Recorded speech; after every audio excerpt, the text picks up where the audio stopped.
Soumik, thank you so much for sharing this remarkably layered and captivating piece of work with us. And we're really looking forward to hearing more about your journey bringing it into the world. And that leads me nicely onto our next guest, who's Ellen Windemuth. And she's someone who's really leading the charge, I think, in connecting audiences around the world with films about climate action and the climate crisis. Ellen is the executive producer, and she's an executive producer and a distributor, and she has founded 2 online platforms in recent years. The first is WaterBear, which is often referred to as Netflix for nature, which I love, and 8 Billion, which is a user-generated content platform showcasing films of a similar nature. I'd now like to welcome Ellen to say a few words about her projects and her ambitions, and also to share, I think, a short film with us detailing more about WaterBear. So please welcome Ellen. Thank you so much. My background is actually that I ran a documentary media company for 28 years called Off the Fence. And while I was there, I executive produced probably 400 or 500 hours of television and feature documentaries. The best known one that I did was a film called My Octopus Teacher, which had a big success on Netflix and won a BAFTA and an Oscar.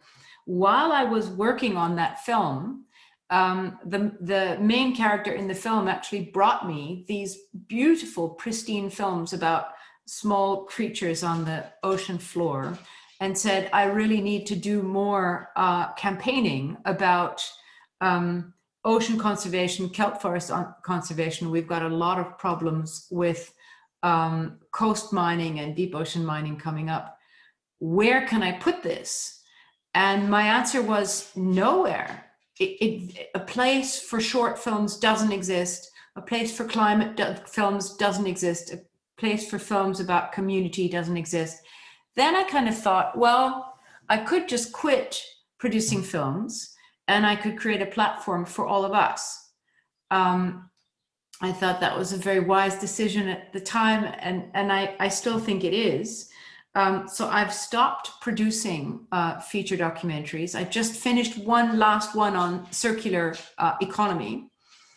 And we started this platform called the WaterBear Network just over a year ago, which now can be, it's an app, so you can download it in 194 countries.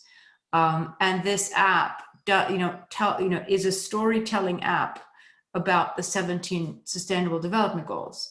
So anything you want to make pertaining to the SDGs in any language automatically qualifies for acquisition on WaterBear. WaterBear is a free network, and we're now also on Roku and on Apple TV, so we're also moving into the watch-only space. And the answer to your question, is WaterBear a Netflix for nature? It is definitely not that. Because WaterBear features storytelling about the SDGs, so it's much, much wider. And the second thing is WaterBear is interactive. We're partnered with 140 NGOs. So we have technology that allows you to watch WaterBear, but while you're watching, you can do a number of different things. One thing you can do is donate to the NGO that has done the work in the field that the film is about. What you can do is volunteer. What you can do is share on social media. What you can do is start your own campaign. There's a million things you can do. There's also going to be a live section launched fairly soon. So it's supposed to be a tool.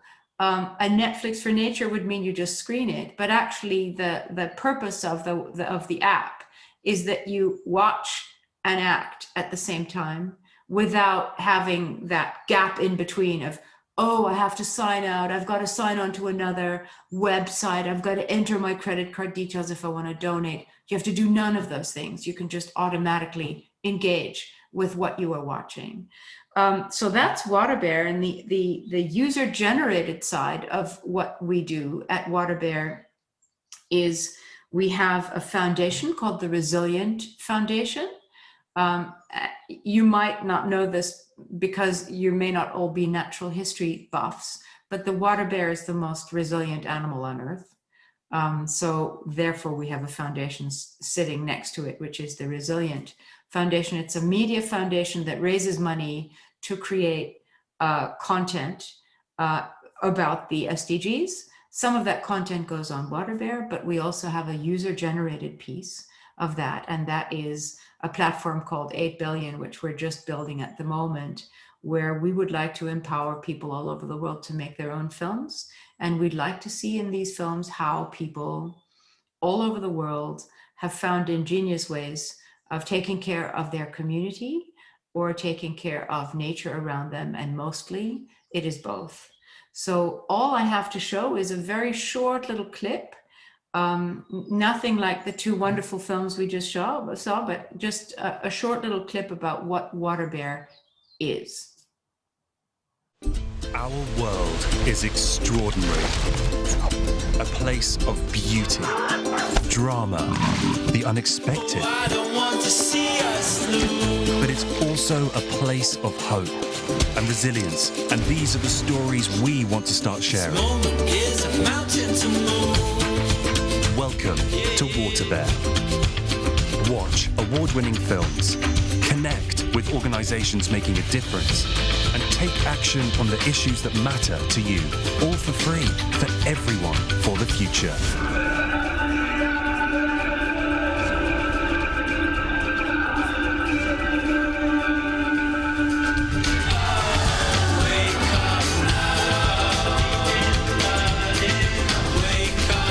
This is our world. Let's make sure it remains extraordinary.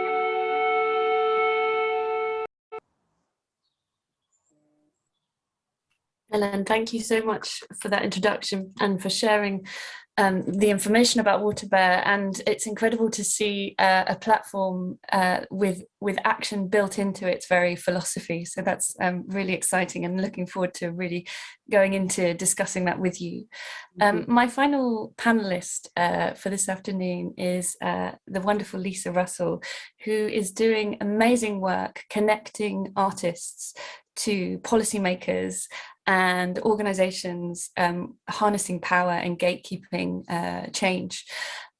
So Lisa does some brilliant work with her organization Create 2030, which is an artist-led initiative aiming to bring members of the growing creative economy together with the UN and NGO agencies, as well as social impact brands, to accelerate progress towards the SDGs, the Sustainable Development Goals. Lisa is also an artist and a maker, and so really harnesses that space, kind of bridging the gap between the creative community and policymakers. So Lisa, I'd love to welcome you now just to say a few words, and I think you also have a film to show us. Yeah, so thank you very much. First of all, I'm calling from Mombasa, Kenya, and it looks like my Wi-Fi might be a little unstable, so if I lose you, I will be back. But thank you so much for having me. I do work as a filmmaker, but I didn't start my career going to film school. I actually have a master's in public health and global development, and I started my career working in Kosovo and Albania in the late 90s during the refugee crisis. And it was there that I got a very upfront and close look at how storytelling and media were not necessarily being helpful to the women of Kosovo, but were rather creating sort of one-dimensional storylines. So the women from Kosovo were saying, you know, why is it that everyone wants to tell the story about us being victims of war when we are Kosovar women? So at the end of this war, we're worried that we will no longer be remembered as Kosovar women, but as Kosovar women who've been raped. And it really put, you know, it inspired me to really critique and analyze the way storytelling and arts were being done in the global health and development sector. And I felt at that point, my background in the arts, I was a dancer, I was in a hip hop troupe, I was doing film stuff. I really felt like there was a need for people to really focus on storytelling. And so I didn't go to film school, but I joke that I went to film school because I spent 3 years like really learning all aspects of the craft. So for the last I don't know, 18 years, I've been working as a contracted UN NGO filmmaker. I'm a director, I'm a writer, I produce, I shoot, and I edit short format films for the UN. But in addition, I've always surrounded myself, both in my personal life and my professional life, with different types of artists. I was a mentor at a youth poetry organization in New York City. I work with young dancers, filmmakers, musicians, beatboxers, DJs, or whatnot. And I've worked to bring them into the UN sector and try to straddle these two very, very different worlds. So it's great work. It's exciting that there's a big interest in arts and in global development, sustainable development now. I feel like we're just scratching the surface. So looking forward to continuing that conversation. But yeah, if we could show the short film about Create 2030, which is a network I founded that is composed of conscious artists looking to align their talents and work with the SDGs.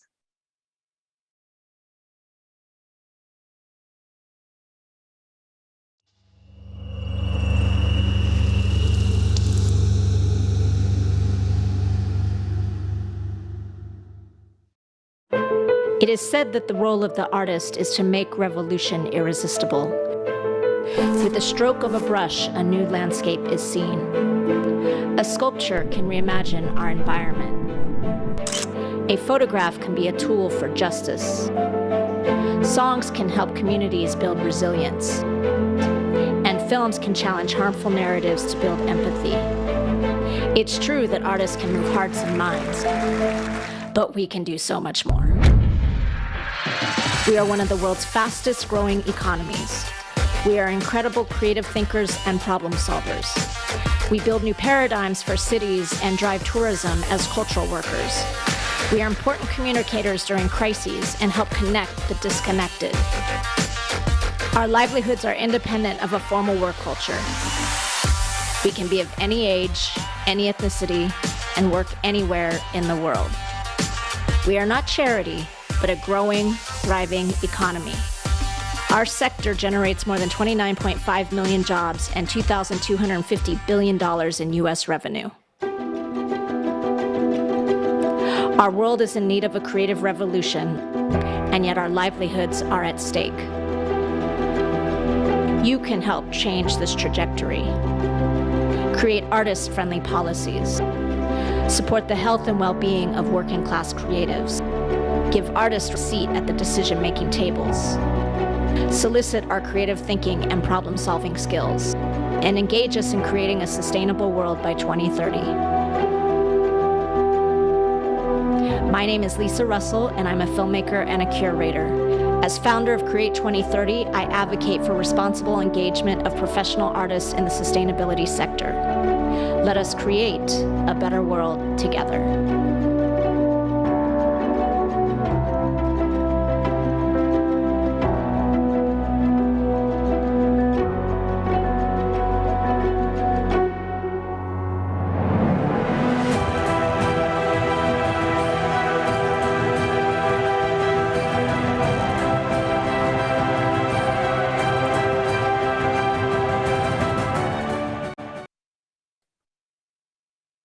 Lisa, thank you so much for sharing that with us.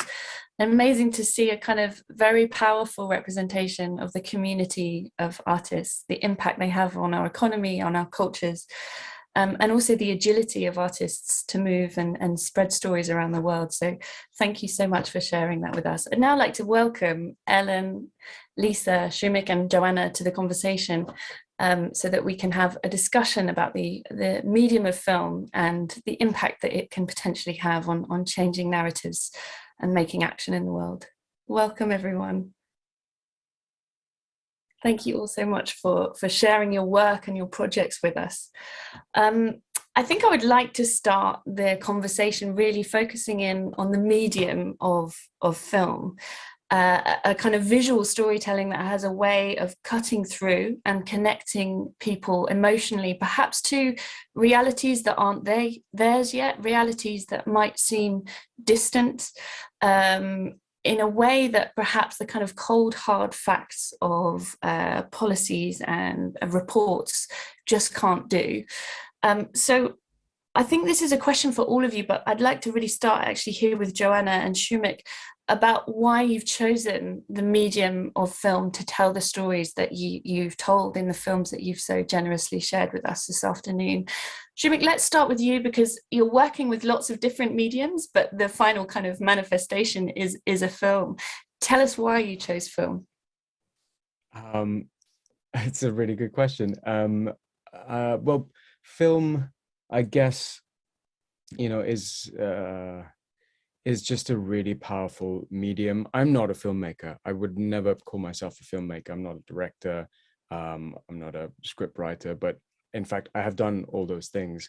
And I see this more and more, it's sort of happening with my friends and in the communities that I work with, that musicians are turning into journalists and journalists are turning into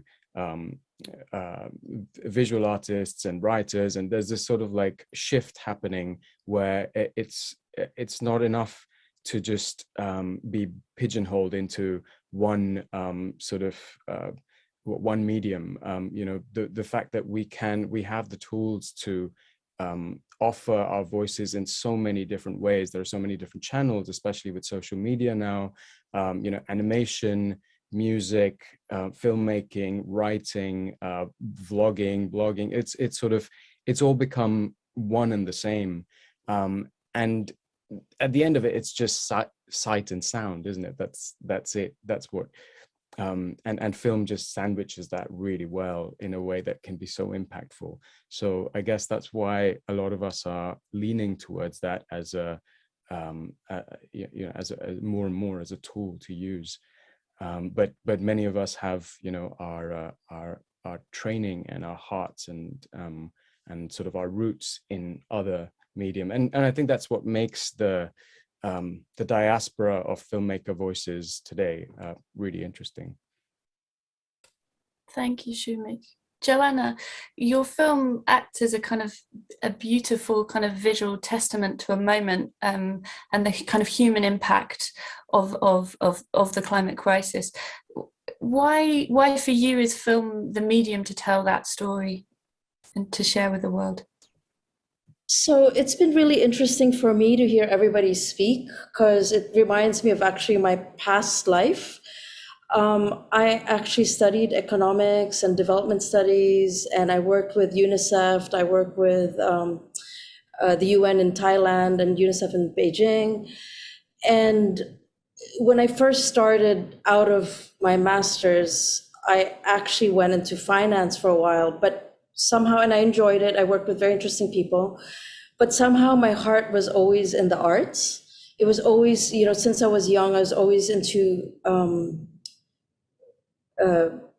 sketches or paintings and film and photography. And I dreamed of that, but I didn't know any artists. Those were what really moved me. And at some point in my career, like 3 years into finance, I did love my job. I love the people I work with, but I just realized is this all there is to it? I needed to go back to what really moved me. And eventually, so I started moving back into development again. But again, that really didn't move me. And I started with doing informational videos for UNDP, for example, in the Philippines, or UNAIDS for a project in Geneva. And again, for me, myself, then I said, no, you know what really moves me is films. So eventually I moved to Beijing, dropped everything and started a new life and went to Beijing. And I started doing films that really touched me. So they were very personal films. So I did do films that were commissioned that weren't necessarily that personal. But eventually the films that took a lot of my time were more personal. So getting to this film, this is actually my 4th film. I hadn't really intended to make a film on Yolanda, on Haiyan. But what had happened was I was in a job. I was commissioned. Well, I was working as a local producer for a French UK production. And so I was spending a lot of time looking for places to shoot, meeting a lot of people. And I happened to be the local. Everybody else was foreign. So people started coming to me in the aftermath and telling me their stories and telling me, like, this one mother came to me and said, what do I do? My children, they can't sleep at night. And eventually they can't sleep at night, and they're frightened just to hear just when they hear the rains, a slight drizzle, and they're already so frightened. And because of hearing all these stories and making new friends, we started a scholarship program. And because of the scholarship program, it was called Escuela Hayan. So I was spending a lot of time there, like 2 long trips a year for years. And eventually I started hearing stories from the students, and then I started hearing stories from the parents as well as the teachers. And I said, even with our partners, our local partners, like businessmen. And with all these stories, I said, this is not coming out. I felt like it wasn't coming out in the news, and it didn't really matter that, so when I finally decided to do this film, I said, you know what, I don't necessarily need to know, to give the facts. It was more about relaying their stories. And so eventually when I finally said, okay, I have to find a way to tell their story, I was a bit scared because I'm not from that region. I'm actually from another island.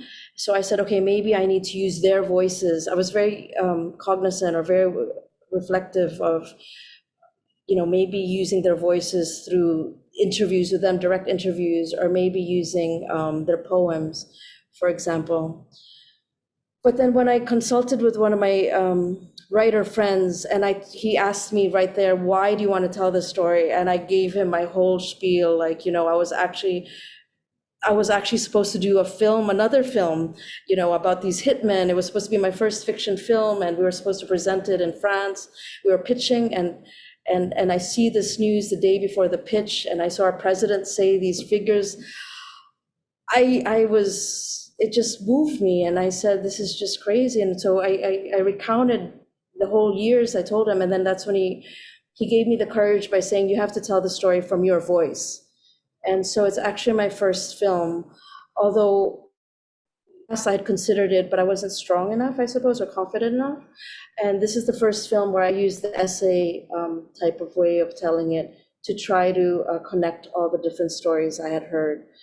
And it was also the first time I really also, to try, for me, it wasn't just about the typhoon. It was really, how do they cope as individuals, as a community? And first they were hit by the natural disaster, and then they were hit, of course, with how the government dealt with it and whatnot. And yes, so that's how I decided doing it in the end. And it took me so long to do, and it finally came out in 2020. And interestingly enough, that was during the pandemic. And I felt like, especially in the Philippines or around the world also, people connected to it because it wasn't necessarily just about the typhoon. I think it was about trauma in the end. And when it finally did premiere in the Philippines, we were going through all these Senate hearings again, but this time about the pandemic. And a few months later, again, we're hit by 20 typhoons a year in the Philippines. And we just had a super typhoon that hit us last January, and we're still reeling from it. 9 landfalls, of course, not in the least bit as many deaths at all, but people are still struggling. I mean, there's some parts that, still don't have drinking water, for example. So in that sense, I suppose, yeah, I really just wanted to tell people stories. And now when the film is shown sometimes, maybe to help raise funds, I think it's still very much relatable to today, I think. Yeah.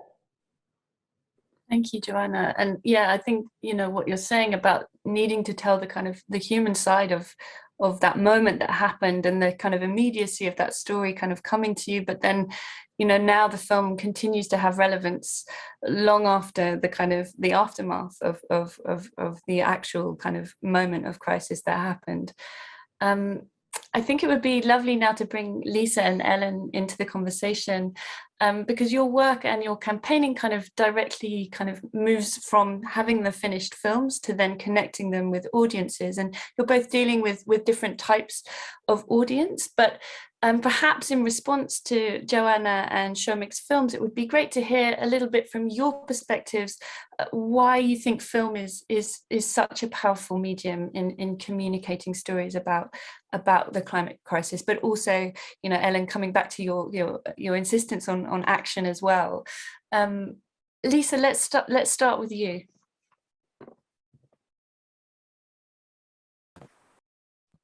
So first of all, you know, I'm a filmmaker, so sometimes it's hard for me to watch something without strategically, you know, questioning, oh, this is an interesting way if they made this film and the technique or whatnot. So kudos, first of all, for making really innovative and very creative and very emotional films. Working as a filmmaker at the UN, sometimes we lose that.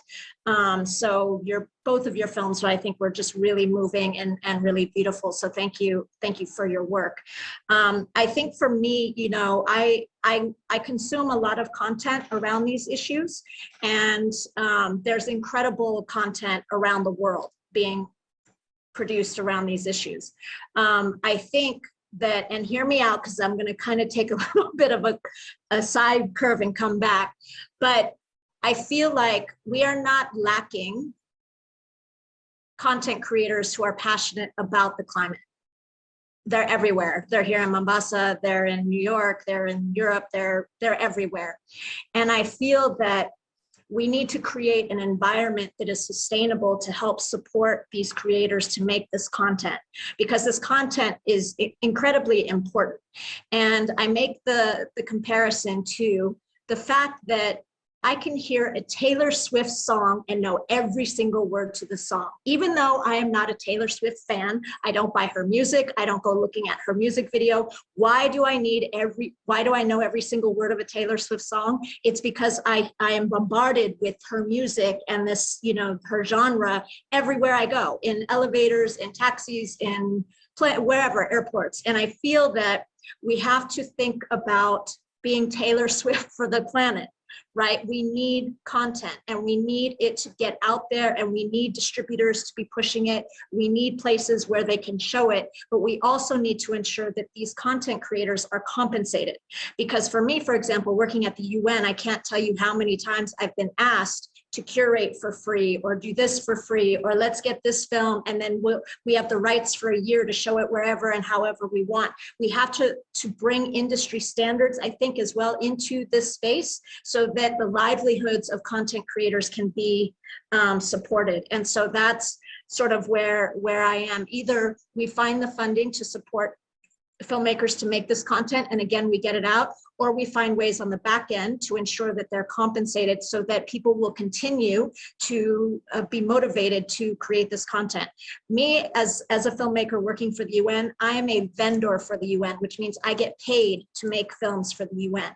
And I just want to ensure that we don't create a culture where people who are passionate about the planet, that artists and storytellers who are passionate about the planet, are being asked to contribute their artwork for free.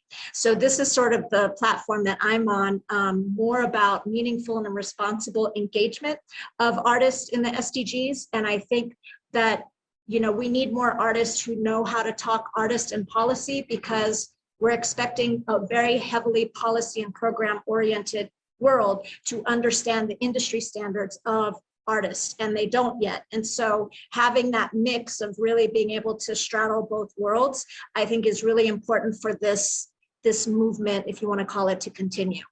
So I don't want to go too much on my platform about this. I'm very passionate about it. I've seen the great, the good, and the bad, but I also just didn't want to take away from the focus on their two films. I'd love to actually talk to you guys, because I curate a lot of stuff and I'm a juror for some festivals. So, but congratulations. I think your work is really beautiful. And I love, you know, it's not a film, there's documentary photography in it. It's very personal. I love that we actually never see the narrator in Joanna's film. And then the use of music, you know, I'm thinking, okay, this is the Lemonade for climate, the Lemonade album, you know, Beyonce's Lemonade album. Like, did he create the music first and then animate it? It was just really beautiful. So congratulations just again on creating really impactful work. Thanks, Lisa. So Lisa, you're kind of, I think your talk about kind of Taylor Swiftizing the way that climate stories get out into the world. Ellen, can you talk a little bit about kind of your platform in terms of what's the agenda? Like how are you reaching audiences? And yeah, how are you connecting those films with the general public and not necessarily policymakers? How are we dealing with the fact that, and the reason I started the platform is because I've been a television and film producer for 28 years. It is incredibly hard to finance them. And once you finance them and made them, they end up on a platform or with a broadcaster who cares mainly about ratings and advertising revenues. They don't care about impact. They don't care about paying the filmmaker a back end on the film. They care about, let me buy something for as little as I can, get advertising revenue and ratings, and get the eyeballs. So basically they're using filmmakers to sell their brands. That's something I wanted to counteract by starting a platform that doesn't care about the length of the film, that doesn't care about whether it's subtitled or not, or what language it's in. We pay for the content. So we also really care about that. We are dealing definitely with the Taylor Swift issue. And I think in my life, that's probably my biggest issue. The finance model we have at WaterBear is we ask brands to sponsor pieces of content. We ask brands to sponsor, areas in the network, and we connect brands with the 140 NGOs that we have partnered with so that they work together. Money needs to go into the NGOs to help their work in the field, and we're there to make films about it. And we commission other filmmakers, lots of other filmmakers, to make films about it. That's in a nutshell our model. And of course, these brands cannot be fossil fuel brands, right? These have to be brands that are B Corps like we are. So we're really very, very discerning about who we work with, but it is what I call bespoke sponsorship. It's a bespoke sponsorship model that I think is really promising, that bodes well for filmmakers in the future, especially the independent filmmakers that we care so much about, and that I've been working with for 28 years already. So that's one point. The other point is the reason why the Taylor Swift issue is such a big one is that it's very, very hard for films about climate to get through the noise. There's so much noise. On the one hand, I really I revere journalism. I think it's incredibly, incredibly important, more so than anything else. But the way we have to watch news these days is you are bombarded with horrible news about the same thing over and over again. And on the one hand, you're bombarded for 2 years about COVID all over the world. Now we're bombarded about the invasion of Ukraine all over the world. And it's not that we shouldn't see it, we shouldn't know about it, but there is no other in the news. So it's very, very focused on the chosen bad news of the time. And what we're trying to do with WaterBear is think a little bit further. The reason why we choose film and why we're facing this Taylor Swift problem is we insist on getting through the noise with stories about things that don't only matter now, but they're going to matter 10 years from now. We have 8 years to really create awareness in the general public about the SDGs, about the issues that are challenging and that people face all over the world. And we have 8 years to give people the tools to feel empowered, to actually speak about the SDGs, to make demands. And the reason why I like film, despite the Taylor Swift problem, is because it is so fast. You can change a heart much faster than you can change a mind.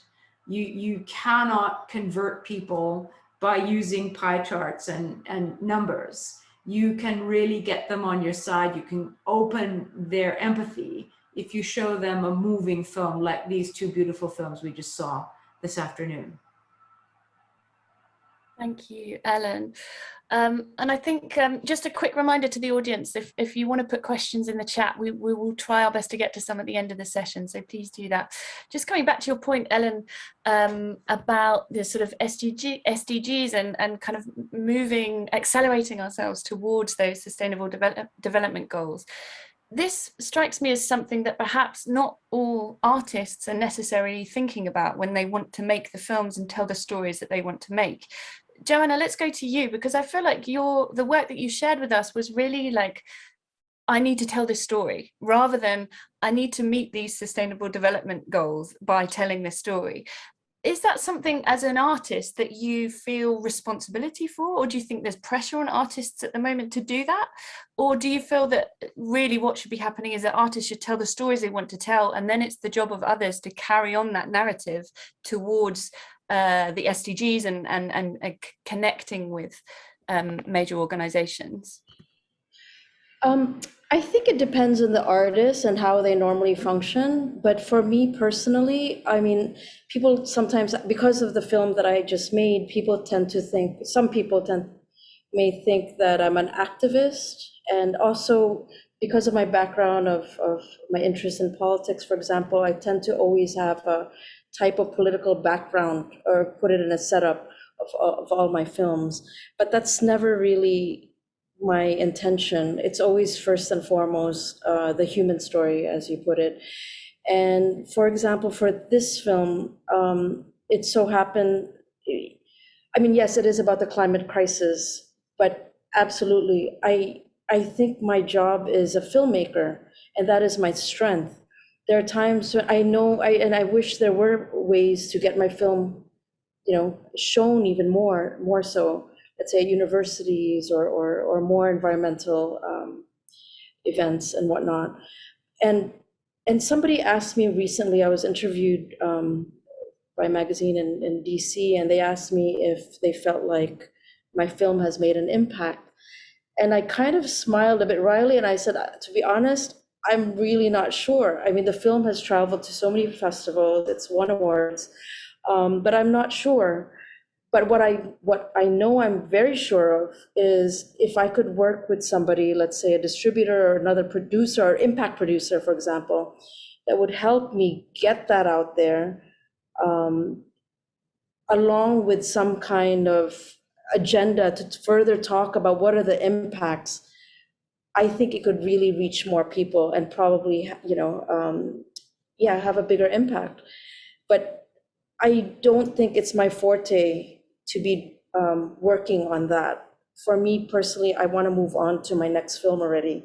In fact, I have 3 or 4 other films that I want to do, but there's all these issues about, in my ideal world, I don't have to deal with finance, I don't have to deal with distribution. But of course, in the real world as an independent filmmaker, I kind of sometimes feel like a one-woman show. But yeah, ideally, I don't have to do that. But I kind of do little by little, and that's why I feel like the impact is not as strong as it possibly could, as opposed to working with another organization that could bring that out, help me bring that out there and raise the issues. Yeah. Thanks, Joanna. Soumik, with your film, it's slightly different in terms of it being a commission and you working specifically under a kind of a climate film remit. But could you talk a little bit about your kind of artistic vision and ambitions with the work, and whether you felt kind of any pressure or responsibility in the making to kind of have a particular type of impact or hit particular themes and so on, or do you feel that again that there's that's a sort of baton that you pass on? Yeah, it's a really interesting debate, I think. But the SDGs, I guess, have been on my radar for a long time. So my organization is actually structured as a charity. It's a very small, arts charity here in the UK, and we work with all kinds of collaborators and partners to share stories, and a lot of those projects have music at the heart of it. But if you go, so you have like sort of the projects turn into films or digital films or streams or concerts or all kinds of things really. And then there's music at the heart of it. And then if you go even deeper in, I think what ties all my work together is this general sense of the need for balance and equity and wanting to create platforms to showcase voices that are underrepresented and trying to use different mediums to enable that.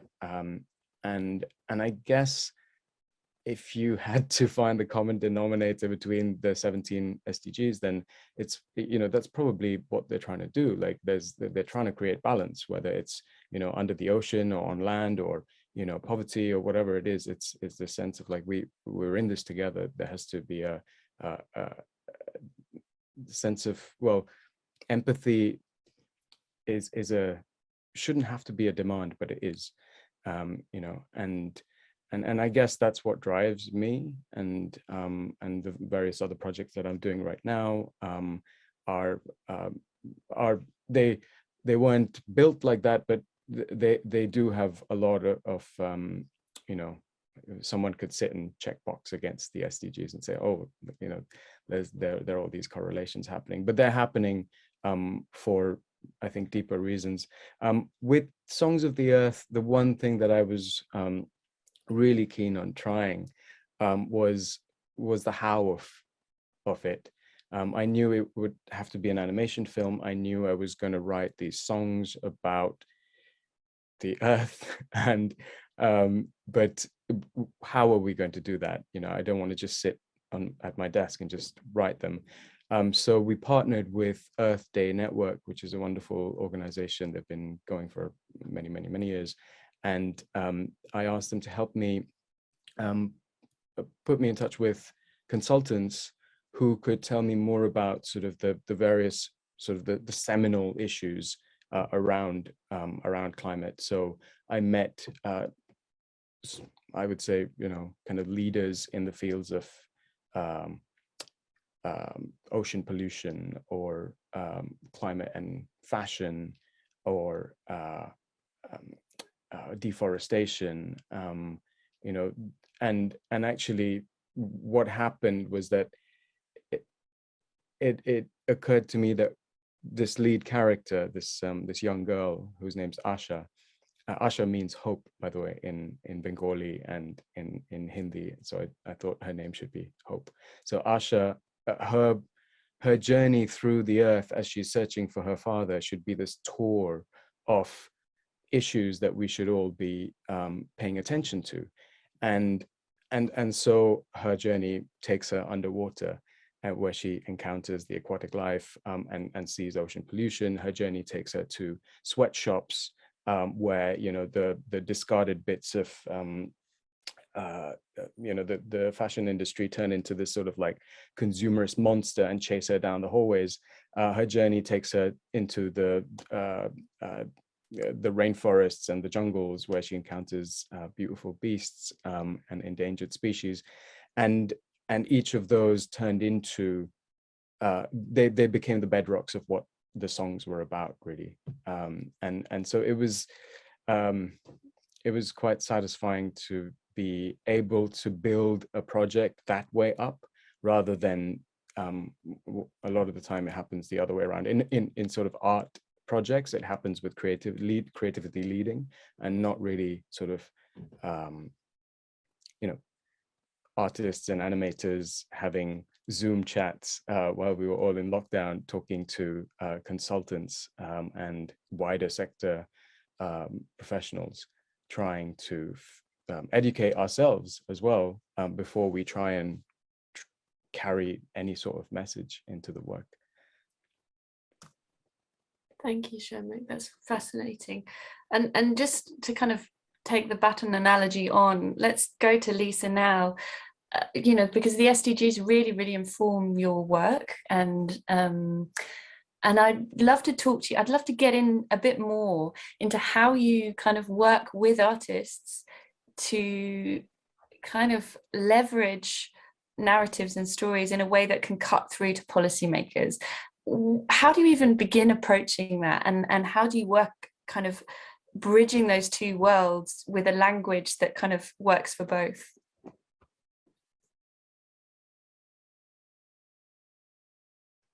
Yeah, that's a very good question. I sometimes joke that I'm multilingual. I speak UN talk and I speak artist talk, and I know how to translate between the two. But what I do is I use the SDGs as a framework. Like I was very involved. I was in the room during the writing of the SDG outcome document, trying to get arts and artists into that document. But out of 15,000 words, arts and artists are never mentioned and creativity is only mentioned twice. And that's because there aren't enough artists in the room who know how to have these conversations and work in this space. The artists that I work with, I do literally wear two hats. I'm not an SDG puppet, so to speak. I'm not a cheerleader for the SDGs.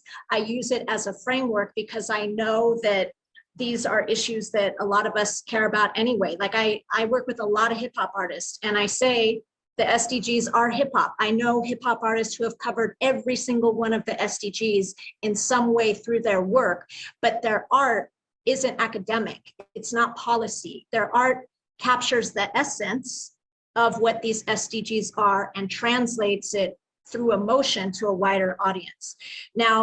Now that sort of arts and storytelling or whatever is becoming a little bit more trendy than 15 years ago or whatever, what I find is that we need more real, like true artists who know how to work and survive on tapping into people's emotions to be creating this content.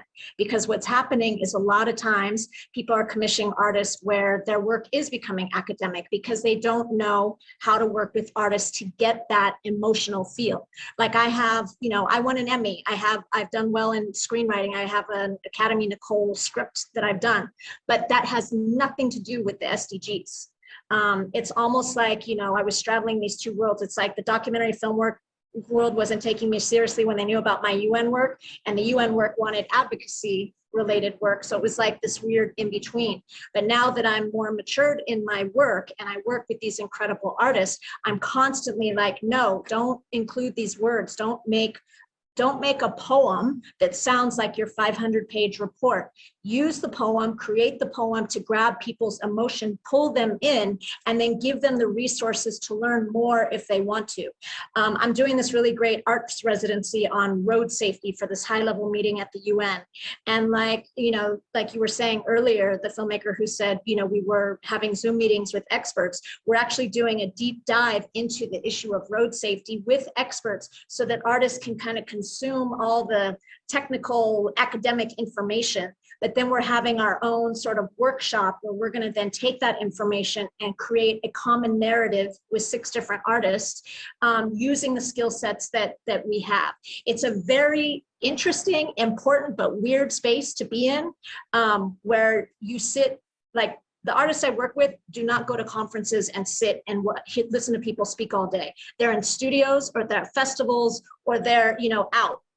We have to start thinking, if we really want to engage artists in their true, this true power that they have, we can't be trying to force them into this sort of space that they're not normally in. We have to find a common area where we can let them be artists, but align them with the messaging that's important. And that's why my work as a curator allows me to kind of do that. Like I said, I can speak to the artist. I know how to work with hip hop artists to create content that would fit at the UN.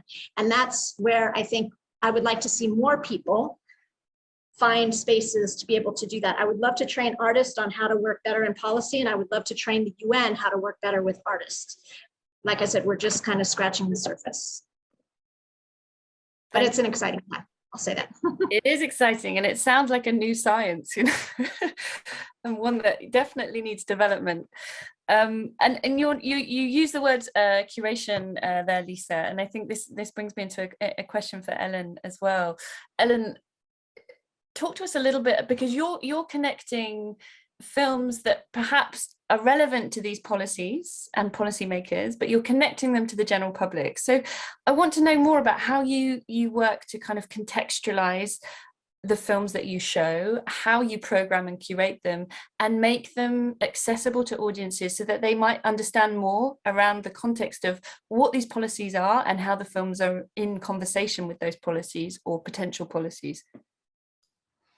Yeah, I think with WaterBear, you'll never find the word policy in anything we do. You won't find it on our website. You won't find it on our app.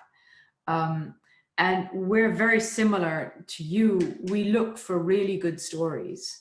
And stories generally are very good and reverberate if they reflect important values.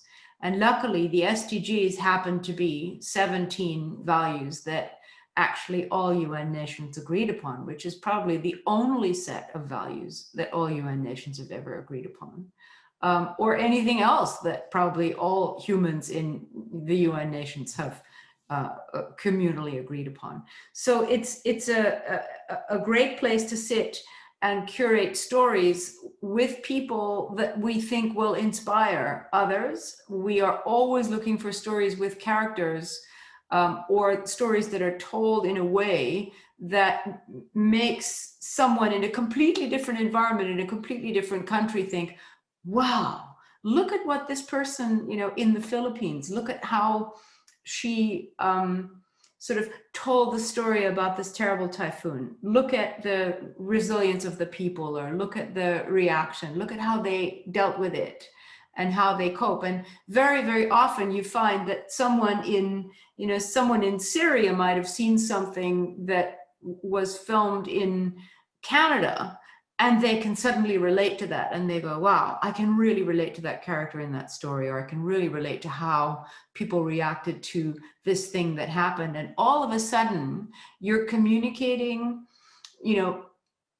with people in 194 countries about how they perceive values and how they get inspired by watching other people do interesting things. To deal with the crisis, to deal with the situation, to deal with climate, to deal with whatever it is. It can also be pollution. We're just doing now a series on air pollution called Europe's Biggest Lie. And we're finding unbelievably that let me say Europe, including UK, but our big polluters actually all use the same bag of tricks to circumvent WHO norms, to work around policies, to have secret agreements with governments. Because as a human, you're incredulous when you see an 8-year-old girl, Ella Deborah, dying in London from a disease that normally truck drivers, from a form of asthma that normally truck drivers develop in their late 60s. You just can't believe, how is it possible for a city to be that polluted? Why do people not stop it? What are the tricks, right, that keep all these things in place? So we're looking to find common ground, and we're looking to provide the tool for people all over the world to find common ground. And as soon as you find common ground and you recognize, for instance, air pollution in the Netherlands, which we've just done, if you recognize that, people are experiencing air pollution in the Netherlands exactly the same way as they're experiencing in India or in Italy, and what they're doing about it is very similar, right? Then you're onto something and you feel empowered. You very quickly then go into saying, well, how are people dealing with eco-crimes? They are now beginning to sue governments. Very interesting, right? People are, and they can draw on, in Taranto, Italy. We can call people in Taranto, Italy and say, we're having the exact same problem in Holland. Or we can call people in Belgium or in Germany. That, I think, is really interesting. And I think you can even hear from the energy I feel when I say that, how energizing it is for people to suddenly be able to make those connections. And they could never make those connections without well-produced films. It needs the artists. The artists are the source of this energy. Thank you so much, Ellen. And I think that's a really, really important note to chime into for this conversation. And it really speaks to this kind of ecosystem that is required to get these films and narratives out into the world and then connected to audiences, and then to bring the change that we need. And at this point, I'm going to bring in a provocation from the audience. So Jerry Moriarty has made this provocation that I would like to share with you all. And with, I think, just sort of 7 minutes left or so, it would be great if we could kind of use that provocation as a way to kind of each wrap up with some kind of closing thoughts on the conversation. So I'll read this provocation, and then I'll invite you each to come in. So Jerry says, I'm struck by the collaborative nature of both of the films we've seen today, many creative practitioners involved. It's rare to produce art on just one's own. Artists have to work with many other people to achieve their aspirations. I wonder if this is a kind of metaphor, as many of us as possible need to work together if we are ever to meet the Sustainable Development Goals. So thank you, Jerry, for sharing that with us. And I would like to, at this point, let's bring in Soumik, if you would like to come in at this point and perhaps respond to that provocation, or any closing thoughts that you have on today's fascinating and insightful discussion.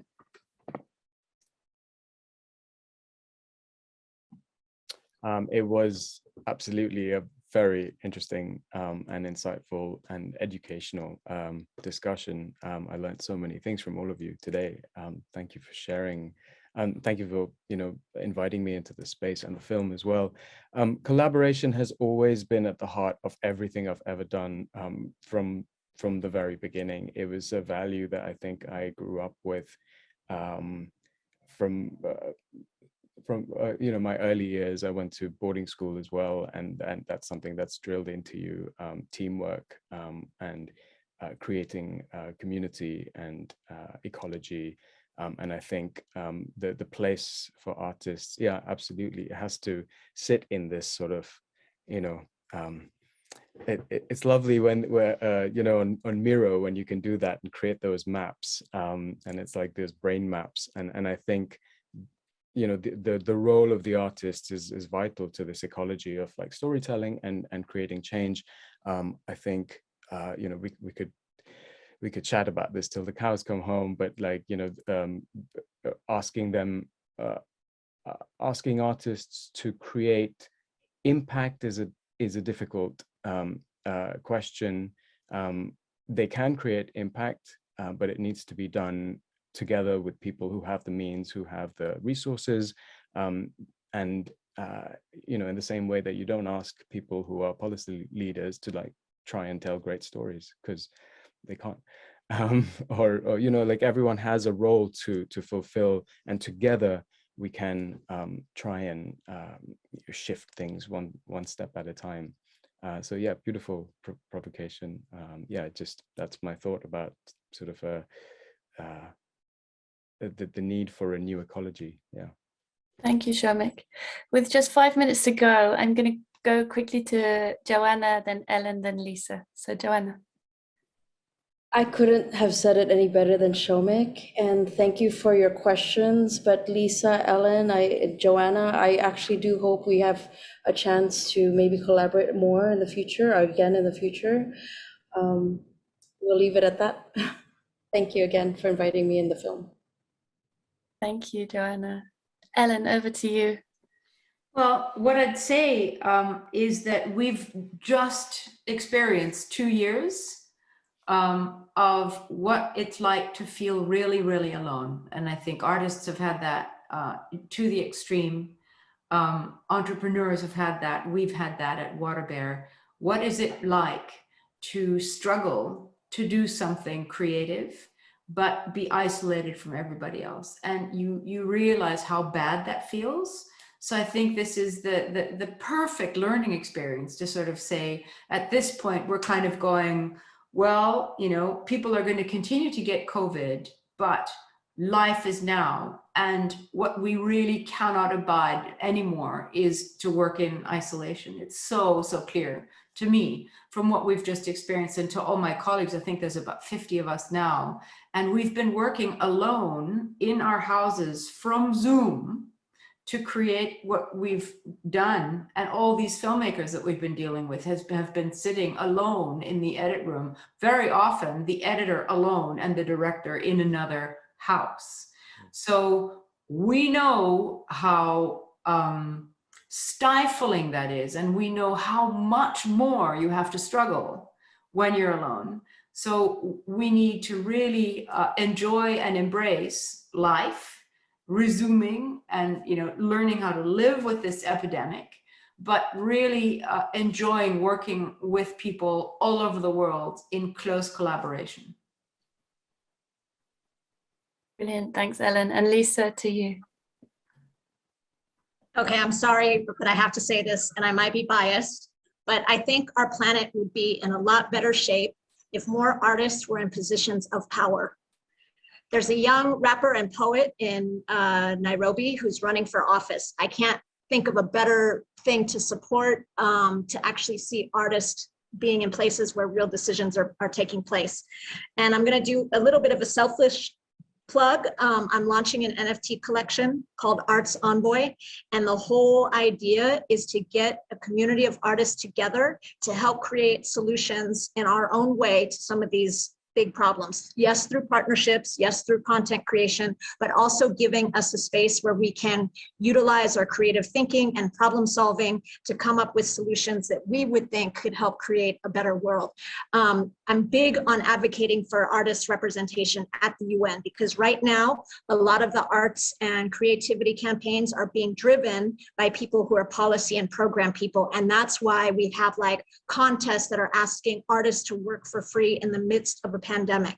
I've talked endlessly about this, but this wouldn't happen if you had a board or community or working group or office filled with artists who look like us, talk like us, work like us, survive like us, helping craft policies and campaigns that will make the inclusion of artists more responsible, more sustainable. Because the way it was going during COVID, I couldn't even not say something because it was so bad.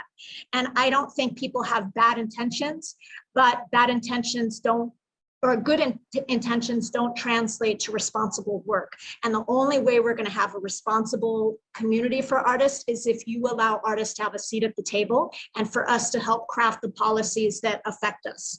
So yeah, so if you're interested, I hope find me on social media, but I'm going to be launching it next week, my NFT collection.